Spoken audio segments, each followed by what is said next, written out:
Hello everyone, this is FrostZ and today I'm going to be talking about Windows 11.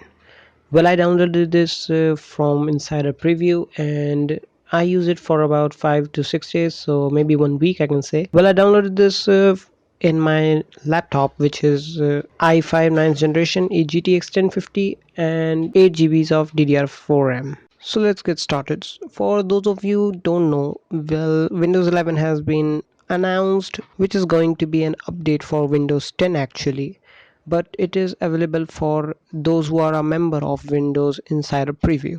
Well, it's actually free membership, which allows you to have some beta testings of new updates that come to Windows and you can try them for free. So talking about Windows 11, well, it has a tons of new features like Windows Explorer, File Explorer, Taskbar, Start button, some widget notification, quick settings, layout, and multitasking, and maybe some store and many more.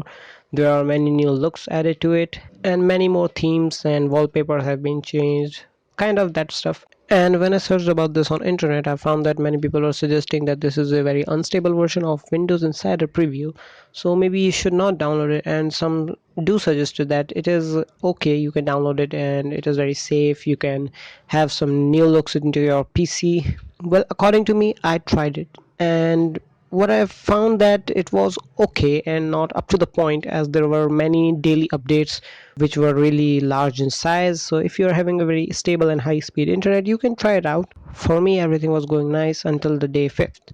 When I started my computer, some errors showed up on my computer screen when I was booting it up, that my insider preview has run into some problem and maybe it was some kind of Windows crash. Well, I did try figuring it out why it happened and I could not find any solution for it.